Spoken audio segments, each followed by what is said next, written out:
My journal. I haven't read that since I first came to New York. Wonder what I said. New York is a very different change of scenery. There are no leaves on the trees, white stuff constantly falls out from the sky, not to mention it's freezing. Juan was used to it, balancing out life in the New York City streets.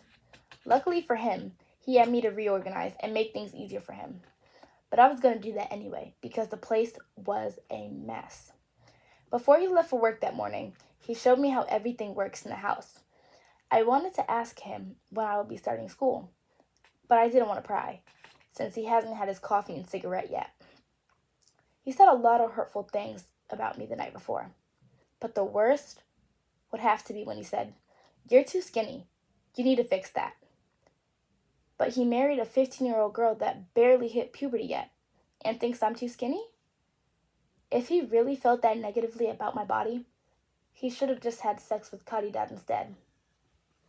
While Juan was at work, I would get calls from a random phone number. I found out it was Caridad recently after. Usually, I just hear breath, and then she hangs up. I was fed up with her calling my house to speak to my husband.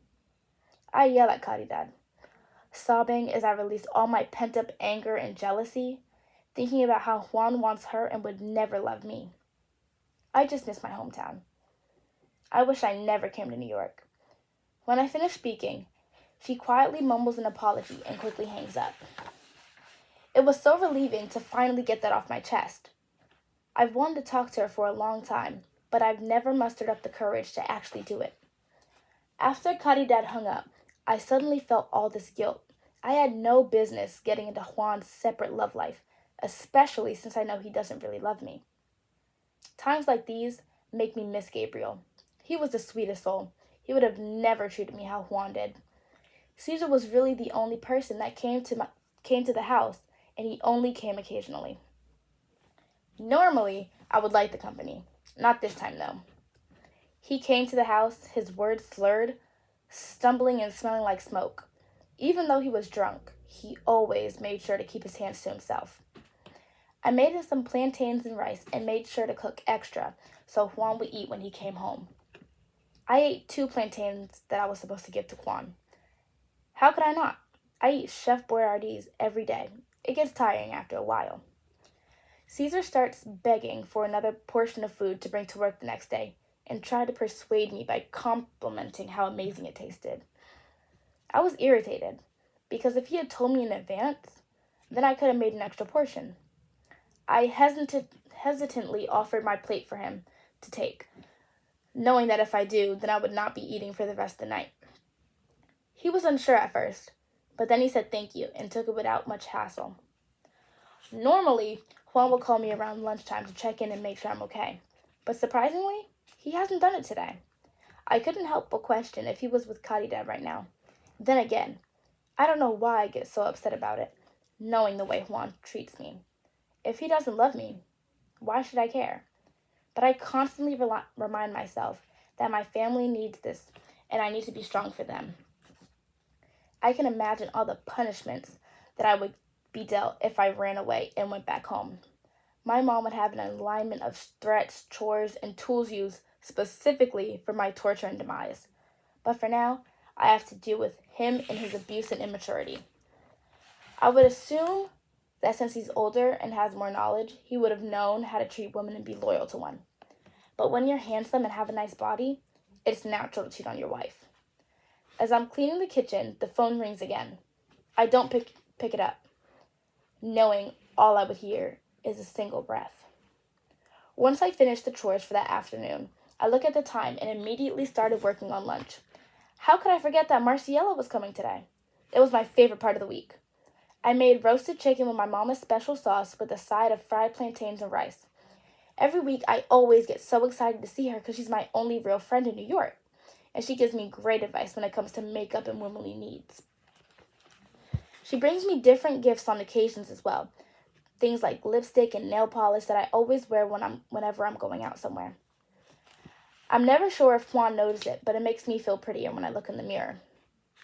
Juan used to compliment me a lot before he moved to New York, but it hasn't been consistent ever since. I mostly try to keep myself quiet and hidden from him because if I acknowledge him too much, I face the reality that I am so far from my family with a man that I don't even love, not to mention like. I would rather just sit in the corner of the room in a tight ball, making myself disappear. The doorbell rings and I pause the radio. I skip to the door joyfully and open it, seeing Marciela looking a little worried. I don't notice it and hang up her coat, guiding her to the kitchen. I make her a large portion of food and sit down across from her. She smiles softly and eats quietly. I realize that she's acting unusual and is rather quiet. I asked her if she's feeling well and she tried to reassure me that she was fine. I expressed my worry because I didn't believe her and she told me that she needed her ring back because of some argument with her husband. I was unsure about what to do because Juan had deliberately told me not to open the safe unless I absolutely had to. However, Marciela started crying and panicking because her husband would divorce her if she did not get her ring back. This persuaded me to give her her ring, but only because she promised that she would keep sending her weekly payments. After giving Marciela her ring, she grabbed her things in a rush to leave. I asked why she was not staying for lunch, and she told me her sister was home alone. It made me really sad when I heard the door close behind her. I looked at the food that I prepared, thinking about all the preparation and time it took to cook such a meal. For a second, I wondered if Marciela only came over today just to get her ring back, but I stuffed that idea to the back of my mind because she was my best friend. I heated up the plate of food that I made for Marciela and ate it instead. No matter how much seasoning I added, the food still tasted bland on my tongue. I spent the next few weeks stressing over what to do about the missing ring. I was always worried that Juan might open the safe and find out that the yellow envelope, where Marciela's ring once was, had been empty. I also had the lovely burden of paying the weekly payments for my own savings since Marciela has not come to the apartment since I gave her the ring back. How could she do this to me? She knows how much Juan scares me, and she just decides not to come by with her weekly payments just because she guilt-tripped me into giving her what she wanted. This proves that what Mama said is right. You can't trust anyone. I'm organizing the dishes when Juan calls me into the bedroom. Just like I had for the past few weeks, I automatically assume that he found out about the ring. I walk slowly towards the bedroom. I can feel my heart beating fast, and I think about how he could have found out. I had been paying the correct amount for weeks, stripping my piggy bank of its savings. When I get to the doorway, I see Juan looking at a pamphlet, and I let out a small sigh of relief. Juan looks up, seemingly upset. He holds up the pamphlet, and I realize it's the domestic abuse guide that the woman from the doctor's office had given me. I had been so stressed out about Marciela that I didn't even think about Juan finding it. He asked me questions like, "What is this?" and "Who gave this to you?" And I could tell he was extremely frustrated. I kept reassuring him that it was fine, and they gave the pamphlets to everyone.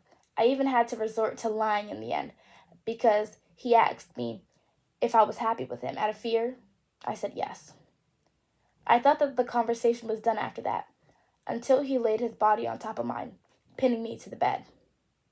I tried to move, but he grabbed me by my hair and slapped me across my face. He told me not to tell anyone our business, ever. My face started to sting and I couldn't stop the tears from flowing. I wanted to go home and be with my family. I hated it here with him. I hated the way he felt, smelled, and acted. It disgusted me that my baby had to call this man their father, as if he suddenly cared about my well-being. Juan told me not to cry and pulled me into his arms. I lay with my back facing him, waiting for his breath to slow, so I knew he was asleep. When I started to hear snores, I focused on my breathing. I want to go home. I need to go home. But if I leave, I won't return to hugs, kisses, and empathy. My disappointment and disgusted mother would disown me if I ever left an opportunity like this. I'm scared to go home. I'm scared to be here. I'm stuck in a never-ending war for freedom.